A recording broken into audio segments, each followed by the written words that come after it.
Hola, ¿qué tal amigos? ¿Cómo están? Muy buenas noches. Yo soy Esdras Chabot y esto es Dinero y Poder. La Ciudad de México enfrenta grandes retos los próximos años.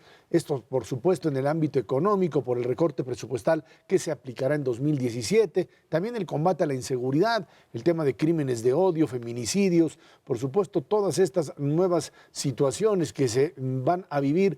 El tema de reordenamiento de las calles invadidas. El tema de la vialidad. Para todo esto nos acompaña aquí en el estudio de Dinero y Poder Patricia Mercado, secretaria de Gobierno de la Ciudad de México. Patricia, muchas gracias por estar aquí con nosotros. Gracias. Mauricio González Macario Esquetino, buenas noches. Buenas noches. Patricia, el tema, por supuesto, entrando pues muchas demandas de la población en una ciudad como esta, con un presupuesto recortado. ¿Cómo le van a hacer?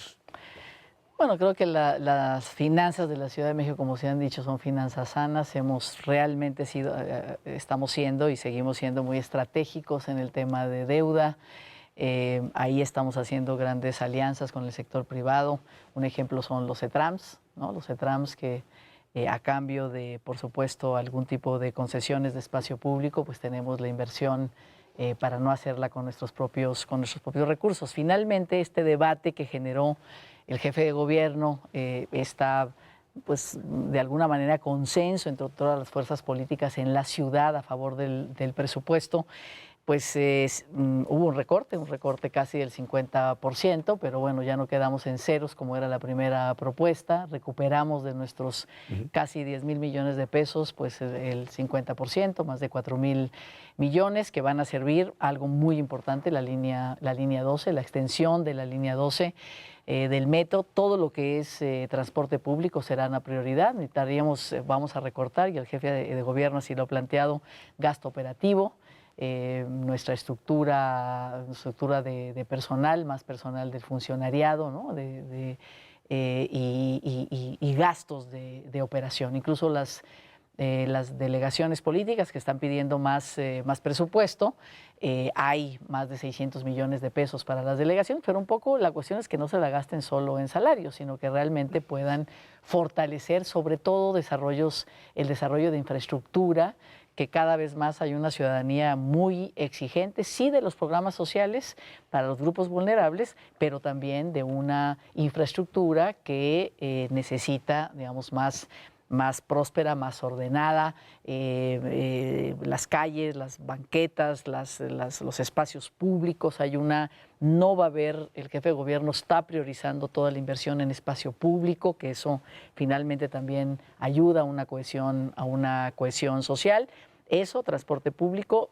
Una mala noticia es todo el tema del agua, no solamente para la ciudad, casi 70% de recorte, ustedes lo saben mejor que nadie, para infraestructura de agua, y nosotros sí tenemos un problema. La Ciudad de México sí tiene un retraso, sí tiene un problema en el subsuelo, tanto para que no se nos fugue el agua como en cuestiones de drenaje. Vamos a un programa de regularización de servicios. La gente está exigiendo, pues, ese derecho mínimo que es el derecho al agua, y sí tenemos un recorte muy fuerte que seguramente, pues también como estrategia financiera necesitamos pues recurrir, digamos, también a financiamiento internacional a la ciudad de alguna manera para poder resolver este problema. Pero sí, ahí nos dejan un hueco muy importante. Ya se cumple en el próximo año 20 de que ha estado gobernando el PRD, la Ciudad de México, o la izquierda, como se quiera denominar. Y en estos 20 años sí hay un deterioro muy significativo de la infraestructura de la ciudad, eso es más o menos claro, no es del año pasado, ha venido ocurriendo durante mucho tiempo. El caso del agua, por ejemplo, desde que le tocó al ingeniero Cárdenas ser jefe de gobierno, hubo decisiones con respecto al agua que ahora se están pagando, no fueron buenas ideas en aquel momento. Y a mí un poco lo que me preocupa es que en lugar de estar muy atentos en infraestructura, se nos ocurrió lo de la Constitución de la Ciudad de México. Yo sigo sin entender cuál es realmente la importancia del documento, que tenía lógica hace 20 años y que hoy ya no lo veo tanto, y en donde pues creo que se pierde mucha energía de la ciudad que podía haberse ocupado en otras cosas. ¿Por qué tanta importancia de la Constitución? Bueno, pues es una lucha democrática, efectivamente, sobre todo de los gobiernos de izquierda y de una sociedad, digamos, de una ciudadanía que fue ganando derechos, esos derechos no necesariamente reflejados en la Constitución, digamos, que nos rige a todo el país, en la federal, y que en esta agenda, una agenda ya de estos 20 años de lograr el reconocimiento de la ciudad con su propia soberanía, su propia autonomía, y con este cúmulo de nuevos acuerdos, de nuevos arreglos de convivencia social y ciudadana, donde están en el centro el reconocimiento a derechos ciudadanos. Bueno, había que ponerlas en esta Constitución para que no sea contentillo de cada gobierno o de cada mayoría en la Asamblea Legislativa o depender del gobierno federal para finalmente tomar las decisiones en la ciudad. Creo que no tanto es un tema, es decir, no es tanto un tema de dinero o un tema de voltear las prioridades de la ciudad. El jefe de gobierno invitó a un grupo de personas, digamos, con mucha trayectoria y conocimiento de la ciudad, de sus derechos, puso en la mesa una propuesta constitucional y él está dedicado día y noche no a ver qué resuelven los constituyentes, porque como él dice, yo ya hice mi trabajo, les puse mi propuesta y son ahora los constituyentes de manera autónoma quienes son los responsables de tomar las decisiones, y una ciudadanía que está muy presente, está muy actuando frente a esos constituyentes. Y él está dedicado día a día, y creo que el tema del presupuesto así da cuenta, en el día a día en que camine la ciudad en sus decisiones diarias para que finalmente la ciudad funcione. Y efectivamente, es decir, creo que en estos años se dedicó mucho más tiempo, energía, política de concertación y dinero en los programas sociales que en programas de infraestructura, incluso de transporte público.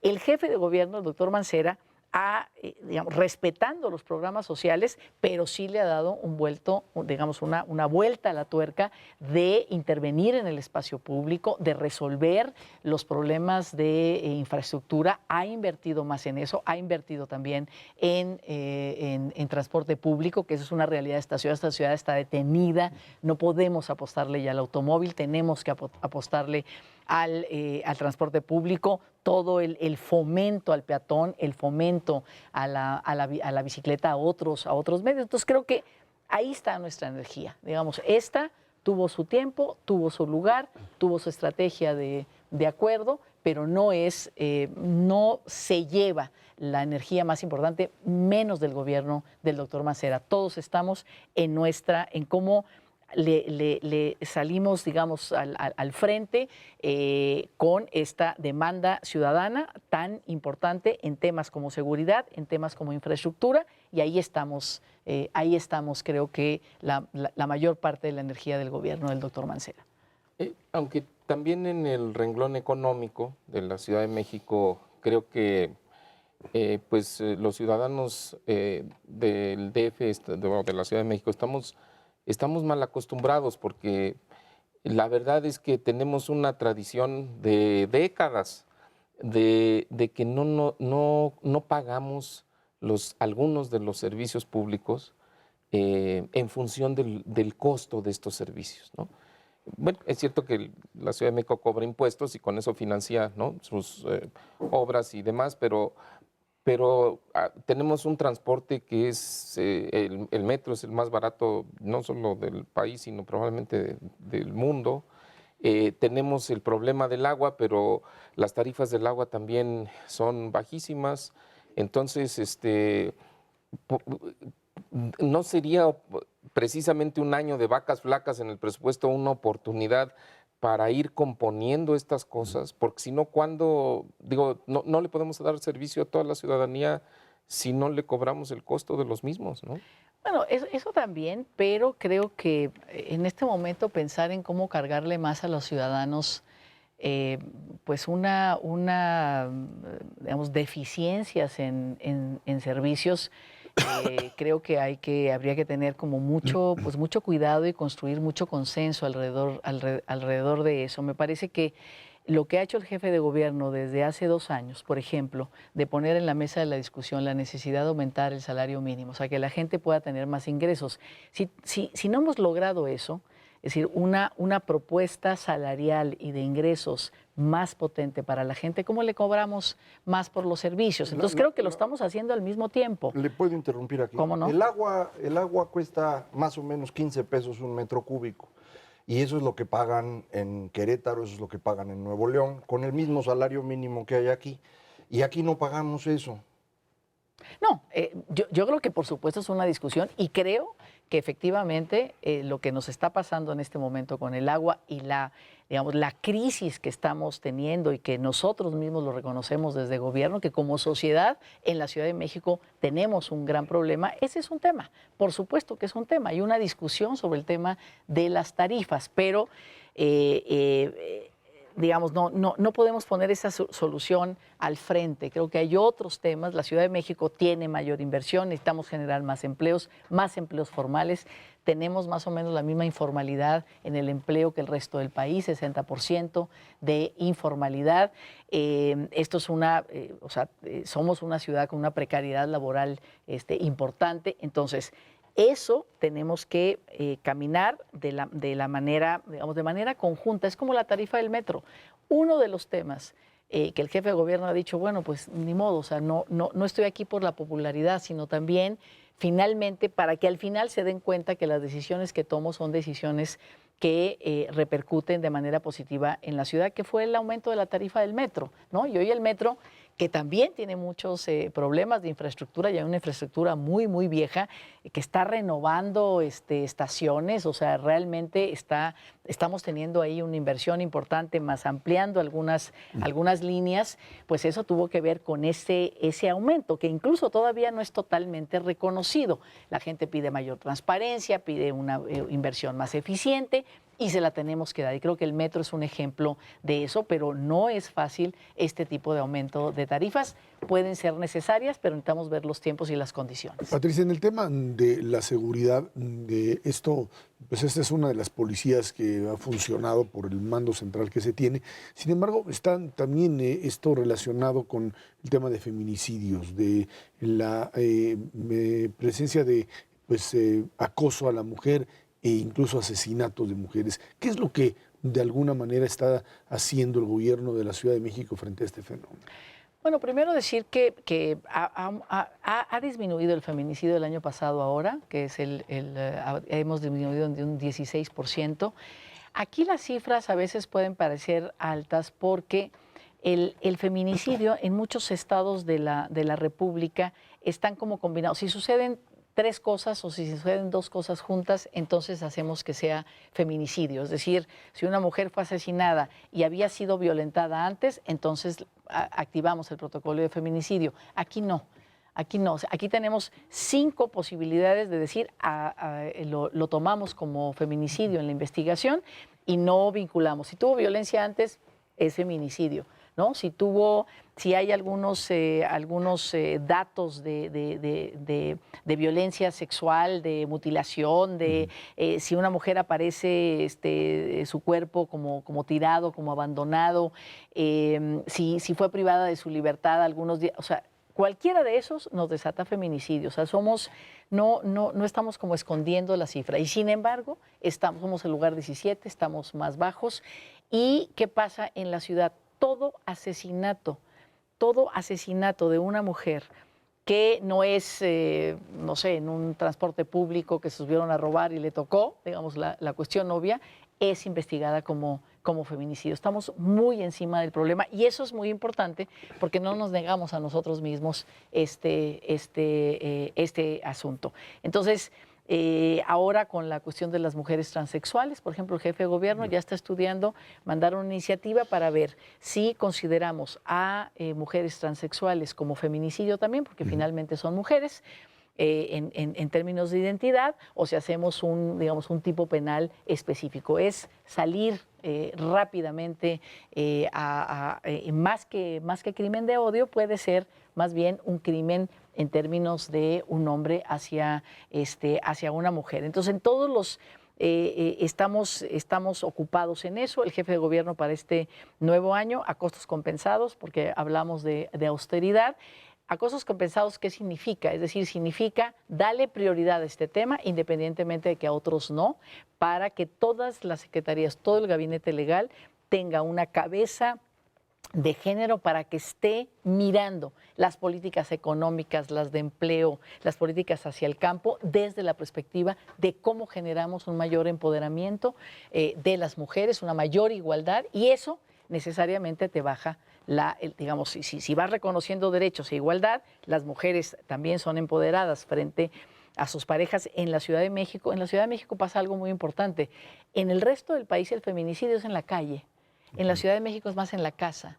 Es decir, hay mujeres con mayor potencialidad y está habiendo, digamos, un problema con hombres que les cuesta trabajo aceptar esa mayor potencialidad de las mujeres, y entonces se está dando estos feminicidios al interior de los hogares. Esto te implica políticas diferenciadas, no solamente en la calle, sino adentro, ¿no? Entonces, estamos en ese asunto, el programa de Ciudad Segura, donde el tema del silbato en el transporte público es solamente una política. Tenemos todo un programa junto con ONU Mujeres, un compromiso del jefe de gobierno para lograr que la Ciudad de México en los próximos años, eso lo empezamos el año pasado, pues sea una ciudad amigable, segura para las mujeres, ocupados en el tema. Patricia Mercado, secretaria de Gobierno aquí de la Ciudad de México, muchísimas gracias por estar aquí. Gracias a ustedes. Vámonos a una pausa, esto es Dinero y Poder.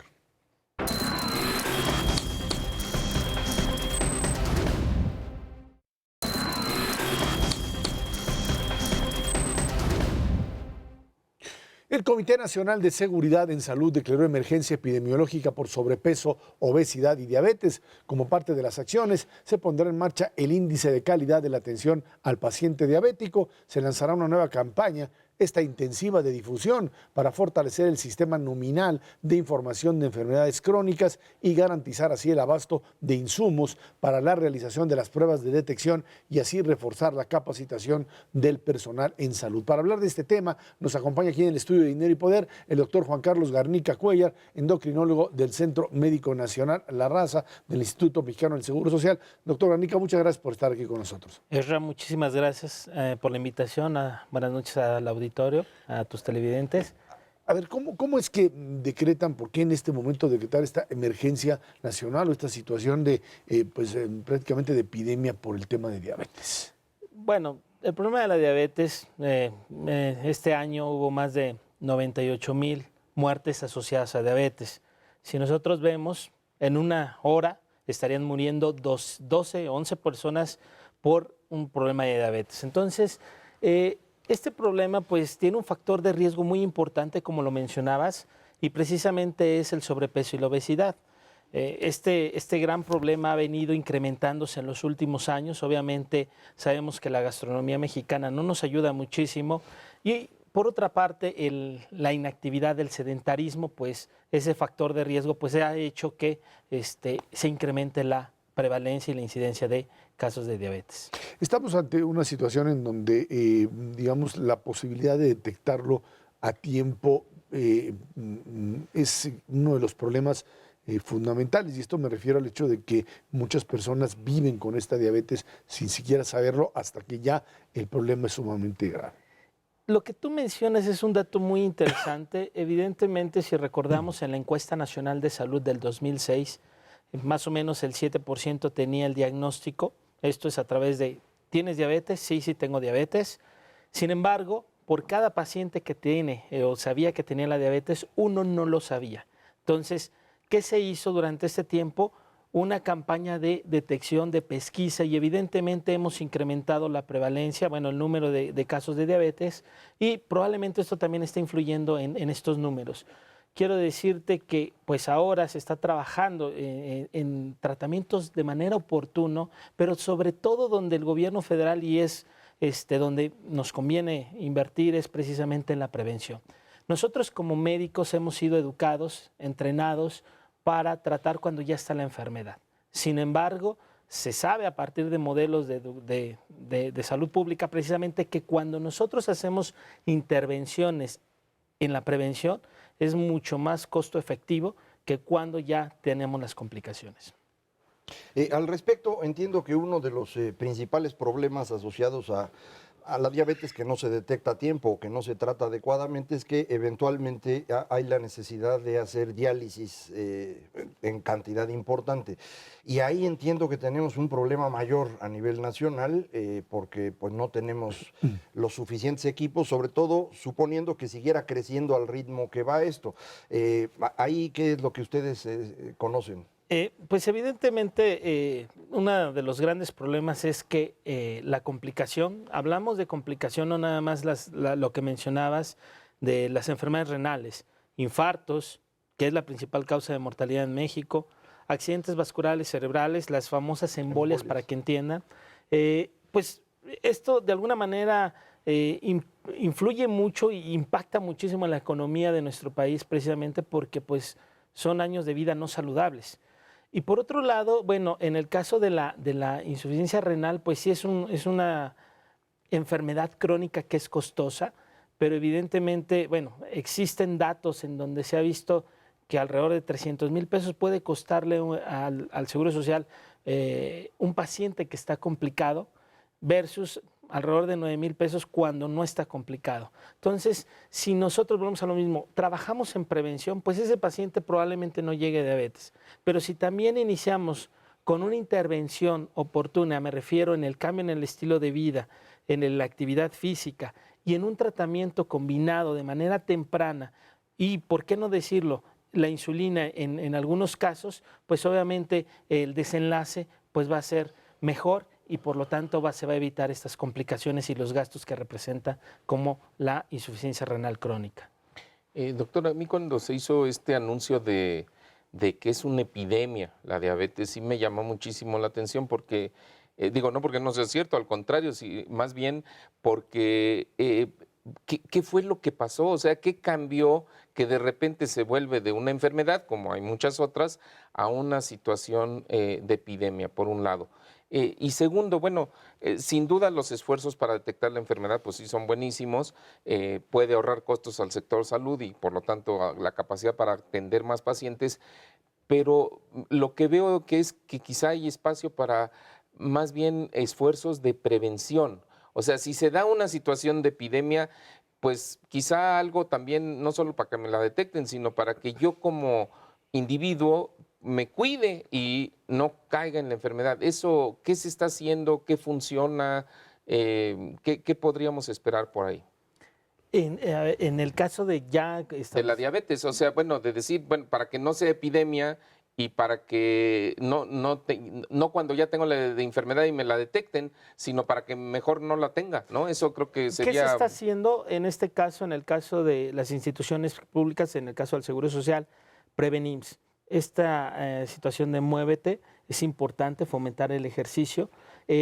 Nosotros, incluso yo actualmente estoy como subsecretario de la Sociedad Mexicana de Nutrición y Endocrinología, estamos trabajando en realizar un consenso precisamente para la prescripción de la actividad física. Realmente están capacitados los médicos, estamos capacitados, perdón, para poder decir cómo y quién debe ir a qué tipo de ejercicio. Es importante tener esto. Entonces se está trabajando, tratamos desde la Sociedad Mexicana de Nutrición y Endocrinología, con apoyo en las instituciones públicas, en donde también estamos trabajando en hacer esto. El siguiente año estoy a cargo de un proyecto para actualizar precisamente a los médicos de primer contacto en el área de la diabetes. Entonces vamos a trabajar muchísimo en esta área precisamente para fomentar obviamente la prescripción, cambios en el estilo de vida, tratamientos con insulinización temprana, tratamientos combinados de manera temprana. Esto de alguna manera nos va a ayudar a tener un control mucho más pronto en el paciente con diabetes. Y perdón, ¿cómo para que no se vuelva una epidemia? Ya lo mencionábamos, creo que se han visto los gastos que implica en el sector público la diabetes y que pues si nosotros volteamos y vemos que tenemos una bomba de tiempo con una población infantil que tiene sobrepeso y obesidad, evidentemente también es importante trabajar con este grupo, con los pediatras, con los endocrinos pediatras, para que se trate el sobrepeso y la obesidad, educación que va a ser fundamental en el núcleo familiar. Una pregunta rapidísima, Sí. adicional. ¿En dónde se presenta la enfermedad? ¿En los viejos o también tenemos casos importantes en la población joven? Me encanta esa pregunta porque cuando yo estudié medicina nos decían que después de los 40 años es cuando empezaba a incrementar los casos nuevos de diabetes. Ahora estamos viendo a gente mucho más joven, 25, 30 años. Yo, el paciente más joven que he visto con diabetes tipo 2 fue un paciente de 8 años con una obesidad importantísima. Realmente, pues era una bolita y es algo bien preocupante. Como te comentaba, si nosotros no cuidamos a nuestra clase productiva, que en un futuro va a mantener a una gran parte de la sociedad, pues va a ser un problema. Ahora, el tema de los medicamentos y los costos de esto, una vez que la diabetes está presente, por supuesto está el tema de la insulina como la forma para combatirlo, pero hay toda una variedad enorme de medicamentos. ¿Esto también tienen costos para la propia, medicina pública? Esta idea de presupuestar medicamentos para combatir o para tratar la diabetes, que es de por vida, obviamente, porque esto ya no se puede pues, dar marcha atrás. ¿Hay un cálculo de los costos de lo que esto representa para el Estado? No podría hablar del cálculo de números en este caso. Yo desconozco esa área. Como endocrinólogo, conoces más del área de la enfermedad. Sí sabes el impacto que puede tener en la economía el que una persona no sea productiva. Sin embargo, puedo decirte que son medicamentos que pueden ser costosos, y digo costosos, pero tenemos que hacer un ejercicio muy importante. ¿Cuánto me cuesta un paciente con diabetes con una complicación? Ya lo mencionaba, alrededor de 300,000 pesos. ¿Cuánto me cuesta un paciente que no tiene complicaciones? Alrededor de 9,000 pesos al año. Al menos estos son datos del Seguro Social. Entonces, sí es importante mencionar esta información, que probablemente si nosotros invertimos en salud, y hablo salud, prevención, fármacos, prescripción de actividad física, nos vamos a ahorrar muchísimo dinero a largo plazo. Y comentaba hace un momento que la causa principal de muerte por enfermedad tiene que ver con cuestiones cardiovasculares, infartos y similares, que en cierta manera también pues tiene una relación importante con estos dos factores que promueven la diabetes, la alimentación y la falta de movimiento. Entonces, si se lograra trabajar sobre estos dos, el impacto no sería únicamente en quitarnos de encima el gran problema de la diabetes o reducirlo, sino también en el caso de las enfermedades cardiovasculares, ¿es correcto? Es correcto. Nosotros como endocrinólogos tratamos de que no lleguen con el cardiólogo, no porque no confiemos en ellos, no, es broma. No, tengo grandes amigos cardiólogos. El punto es que las complicaciones derivadas del infarto son costosas y evidentemente no solamente mencionaba así el ejercicio, hacer cambios en el estilo de vida. Sin embargo, es importante señalar que cuando nosotros vemos los factores de riesgo que tiene realmente el mexicano, son muy importantes. Ya lo mencionabas, hipertensión es un factor de riesgo muy importante para precisamente el infarto. 47% de la población la tiene con diabetes. El tabaquismo, en términos generales, el 19% de los pacientes mexicanos fuman. Entonces, esto también es otro factor de riesgo. La dislipidemia, la hipercolesterolemia, alrededor del 43% de la población tiene un colesterol por arriba de 200. Y bueno, diabetes, el sedentarismo, pues todo esto confluye en este riesgo cardiovascular y mortalidad cardiovascular. Tenemos que manejar de manera integral al paciente con diabetes. Bueno, pues ahí están, creo que resultados muy claros de esta situación y la necesidad de enfrentarlo para, por supuesto, reducir costos, pero más que nada pues, para evitar estos altos niveles de mortalidad en ese tipo de enfermedades. Doctor Juan Carlos Garnica, muchísimas gracias por haber estado aquí con nosotros. Muchísimas gracias y buenas noches. Gracias. Dámonos a una pausa. Esto es Dinero y Poder.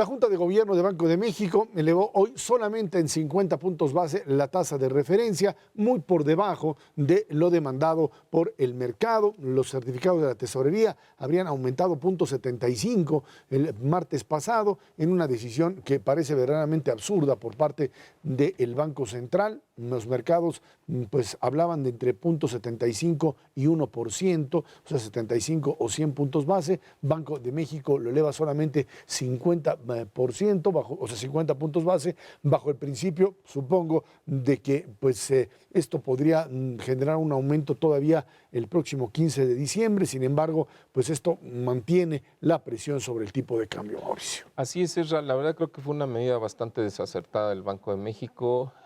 Creo que desde que se conoció el triunfo electoral en los Estados Unidos con el señor Trump, en donde la presión sobre nuestra moneda se incrementó fuertemente, no han logrado comunicar claramente hacia dónde, cuáles son las medidas que van a ayudar a la estabilización económica financiera del país.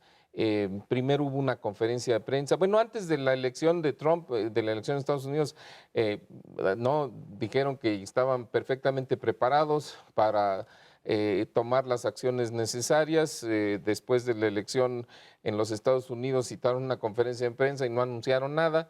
Eso creo que no es del todo. Cuando los mercados se ponen nerviosos, lo que tienes que hacer es darles confianza y darles certeza hasta donde se pueda. Y con esta medida del Banco de México creo que no abona al asunto porque, mira, los mercados no se esperan a los anuncios de las autoridades. Los mercados reaccionan en función de cómo están viendo las cosas. Que eso fue lo que pasó con los CETES, digamos. Y los CETES en nuestro país y los bonos mexicanos en días pasados habían ya considerado y operado sobre la base de que las tasas de interés podrían subir entre 75 y 100 puntos base. El Banco de México, cuando subió las tasas anteriormente en ocasiones, las últimas 2 ocasiones, subió las tasas exactamente en el mismo monto en el que los mercados ya le habían marcado. O sea, no fue más allá de lo que los mercados estaban ya operando. En esta ocasión se queda por debajo de lo que los mercados están marcando. ¿Eso qué va a ocasionar?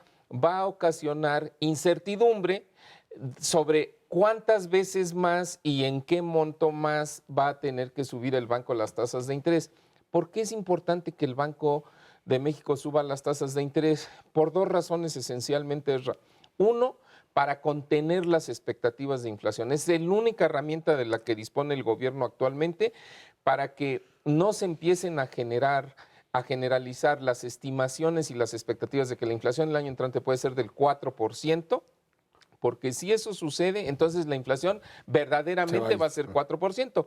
Empezamos este año en 2, vamos en 3, y con el tipo de cambio arriba o el peso debilitado, pues vamos caminando hacia el 4. Y el otro punto que era muy importante de subir las tasas de interés es reconocer que México tiene dificultades para conseguir las divisas que necesita para financiar su déficit con el exterior, el llamado déficit en la cuenta corriente, donde se registran las operaciones de comercio internacional y otros ingresos y salidas de divisas. Estamos teniendo faltantes porque no hay suficiente inversión hacia el país. Entonces, una manera de atraer la inversión financiera que se ha estado saliendo del país, pues es precisamente subiendo las tasas de interés más allá de lo que los mercados esperaban. Te quedas corto, pues eso no va a suceder. Consecuencia, la volatilidad del tipo de cambio continuará, las presiones sobre las expectativas de inflación continuarán, y con esto que hizo el Banco de México simplemente deja a los mercados con más preguntas que respuestas, cuando lo que se necesitaba era al revés. Macario. Yo tengo la impresión que probablemente lo que la Junta de Gobierno del Banco de México evaluó es que un alza mayor probablemente no atraería los capitales en el monto que se requieren, precisamente porque la causa de la incertidumbre pues no tiene tanto que ver con nosotros, y el premio necesario para compensar la incertidumbre que viene de los Estados Unidos pues probablemente fuese mucho mayor y no vale la pena arriesgarse por ello, y por lo tanto esta elevación sería simplemente tratar de establecer una base sobre la cual moverse, quedándose corto efectivamente en el tema de expectativas inflacionarias, que eso sí puede ser un problema.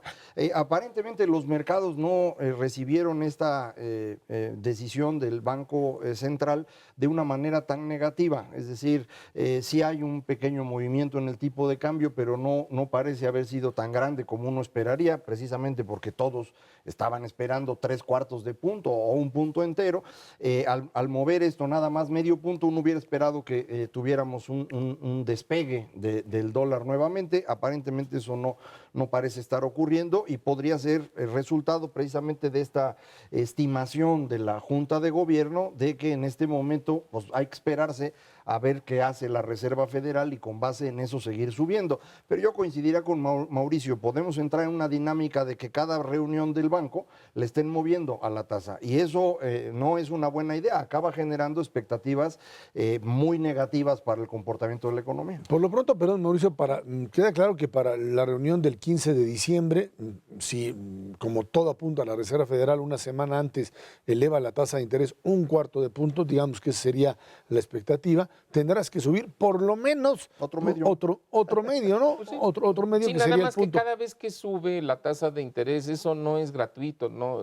Cada vez que sube la tasa de interés hay quien gana o pierde dinero, y cuando tú irritas a los operadores de los mercados de dinero, a la larga te la cobran. ¿Y cómo te la cobran? Pidiéndote mayores rendimientos en los bonos. Entonces, eso puede eventualmente encarecer el dinero, pero déjame regresar a un punto que es importante. Hoy mismo se da una comparecencia de la señora Yellen, la presidenta de la Reserva Federal en los Estados Unidos, en donde ella aclara, primero, que no se va a ir de la Reserva Federal, a pesar de que el señor Trump había hablado muy mal de ella durante la campaña. Bueno, está bien, eso tranquiliza, da certeza en los mercados financieros.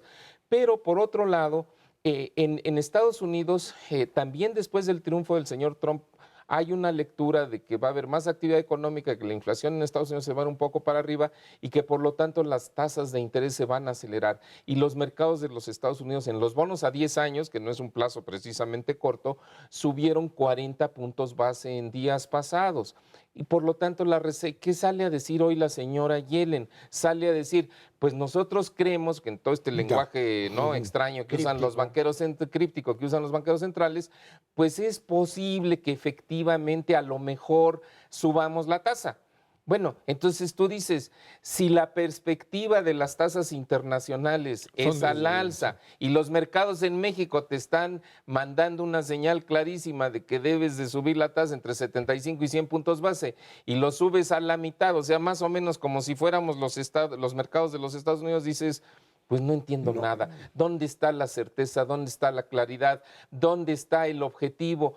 ¿Hacia dónde nos quiere llevar la autoridad financiera? Y todas estas cosas pues hacen que la volatilidad prevalezca. A lo mejor no ha subido el tipo de cambio, ni tiene por qué subir ni dispararse el día de hoy. Simplemente lo que haces es dejar la incertidumbre financiera igual a volatilidad. Y finalmente elevas tasa de interés, que implica también una perspectiva de menor crecimiento económico sin recibir el beneficio de una posible reducción en el tipo de cambio, ¿no? Sí, yo creo que aquí convendría utilizar el refrán mexicano, no más vale un colorado que 100 descoloridos. El estar moviendo la tasa en cachitos lo que hace es generar, digamos, una escalerita sobre la cual van subiendo las expectativas de inflación y van cayendo las expectativas de crecimiento. Eso no funciona. Un golpe de una sola vez permite controlar expectativas mucho mejor, daría, como decía Mauricio, una señal más clara de que las cosas están siendo entendidas bien por la autoridad central y por eso va a funcionar. Entonces, pues sí, nos quedamos con esta preocupación de que probablemente esta no era la mejor idea, ¿no? Y la discusión era, y ahí podríamos pues cuestionarnos si eran los 75 puntos que demandaba el mercado o otro 1/4 de punto más. quedarse en 50 parece que es algo que simplemente No no resuelve cuadra, nada. no resuelve nada. No le da claridad de nada a nadie, ni a la autoridad misma, Ni a la que va a autoridad. tener la misma discusión, porque seguramente que hubo una muy buena discusión en el Banco de México el día de hoy, la misma la van a tener el que 15 de repetir diciembre. dentro de 2 o 3 semanas. Así Digo, Sí, en francamente... principio no nos así es. aclaró ni siquiera a nosotros nada. Digo, para Absolutamente. empezar. Vamos a ver qué es lo que sucede. Vámonos a una pausa. Después de esta pausa vamos a platicar precisamente sobre el tema de los Estados Unidos y la elección de Trump. Esto es Dinero y Poder.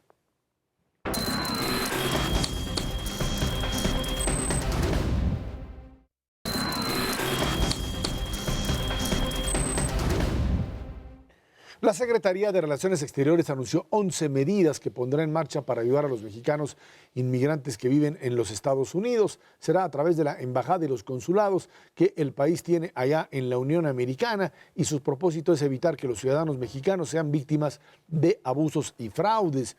Además, se les brindará la información que necesitan sobre sus derechos y los mecanismos que hay para protegerlos. Por supuesto, las reacciones con respecto a lo que sería la próxima administración norteamericana de Donald Trump, en donde todo ha sido básicamente, por un lado, especulación, es cierto, pero por otro lado, nombramientos que ha hecho el señor Trump que están en línea con esta alianza con grupos supremacistas blancos que de una forma muy, muy clara ponen en riesgo la propia estabilidad de la democracia más importante del planeta, Macario. Sí, como ya lo hemos comentado aquí, es una tragedia que haya ganado el señor Trump porque es un patán, ¿no? Es una persona agresiva, grosera, racista, discriminador. Y cuando una persona como esta gana la presidencia, hay muchos que son así, que de pronto sienten que son impunes y que tienen todo el derecho a abusar de los demás. Y esto es lo que ha empezado a ocurrir. Del día que ganó el señor Trump a la fecha, entiendo, hay más o menos 300, 350 hechos de racismo o de odio en los Estados Unidos, y al mismo tiempo ha estado ocurriendo que miembros del Partido Demócrata que piensan que nunca debía haber ganado Trump, ahora dicen este no es mi presidente y demás, de manera que se va ampliando la polarización en los Estados Unidos, y esto es sumamente riesgoso para quienes tienen rasgos mexicanos. El problema es ese, es decir, no necesariamente serán ciudadanos mexicanos, sino incluso ya ciudadanos estadounidenses legales que van a ser agredidos por personajes que son racistas. Yo quiero pensar que la inmensa mayoría de los estadounidenses no son así, pero hay muchos que sí lo son, y va a ser difícil manejar esto. Creo que se requiere un trabajo de liderazgo del gobierno estadounidense para frenar esto, y eso lo tendría que hacer el mismo señor Trump. En alguna entrevista ya dijo que él cree que esto hay que detenerlo de inmediato, pero lo dijo una vez, y al mismo tiempo, como dices, nombró como su asesor principal a un personaje de extrema derecha, racista, supremacista. Afortunadamente no lo nombró como jefe de staff, ya eso es una ganancia, pero bueno, de cualquier manera hay todo un grupo de personas verdaderamente preocupantes que están alrededor de Trump, no es solo él.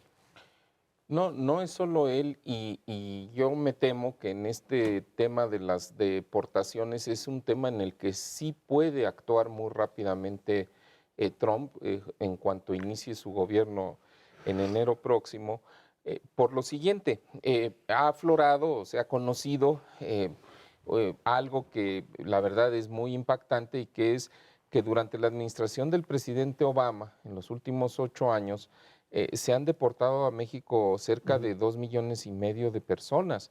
Estos son 300,000 personas por año. Realmente esto es lo que ha ocasionado que el número de migrantes de origen mexicano en los Estados Unidos no haya subido, más bien ha bajado en los últimos años. O sea, realmente ha sido el señor Obama y los demócratas, si lo queremos llamar así o si lo queremos partidizar, los que han, digamos, violentado el tema, nada más que lo hicieron calladitos, precisamente para no generar una discusión innecesaria, para no echarse enemigos encima. Pero lo que hay que reconocer es que el gobierno actual tiene todo. Tiene toda la infraestructura necesaria para incrementar, mantener o incrementar, y yo me temo que es lo que va a suceder, que se va a incrementar el número de deportaciones. ¿Por qué? Porque esto es algo que el señor Trump vendió muy exitosamente en la campaña, y que no solamente piensan así los republicanos o sus seguidores, de que al enviar, al deportar gente que además él señala que puede tener antecedentes de algún penales, pero un antecedente penal es que a lo mejor te pararon y te pasaste porque te pasaste el alto o porque simplemente no tenías algún documento en orden o alguna cosa muy menor, pero no importa, ahí te dicen que tienen antecedentes penales, como si fueras un criminal o un violador, como lo dijo Trump. Y entonces, pues es una manera relativamente fácil para Trump de, ¿no? 30 días después de que tome posesión, de decir, y ya deporté 30,000 mexicanos, y ahí están las fotos, y yo me temo que eso es lo que puede ocurrir. Creo que ahí es donde el gobierno mexicano pues tendrá que trabajar mucho más. Me parece que estas medidas que anunció la Secretaría de Relaciones Exteriores son positivas, pero son medidas que le dan información a nuestros, Sí. ¿no? A los connacionales. Pero ojo, una cosa es que te den información y otra cosa es que te empiecen a ayudar en alguna solución. Un comentario final. También hay segmentos que son particularmente frágiles en este tema de las deportaciones potenciales, son los llamados Dreamers. Estos son estos jóvenes que llegaron de niños porque sus papás se fueron a trabajar como ilegales de alguna manera, pero ellos ya se educaron allá, fueron a la primaria y muchos de ellos ya están en la universidad. Estos son más estadounidenses que mexicanos porque han vivido allá toda su vida. Y sin embargo no tienen el estatus migratorio y tienen la posibilidad de ser deportados porque precisamente para exceptuarlos de las deportaciones hay una base de información de quiénes son y en dónde están. Entonces también existe la posibilidad de que vayan directamente sobre estos grupos de jóvenes y pues los empiecen a agredir. Creo que México tiene un reto, México país, el gobierno mexicano tiene un reto enorme para ver cómo se enfrenta esta situación, porque no va a ser nada fácil y en mi opinión sí es algo en lo que Trump va a actuar rápido y con agresividad y fuerza.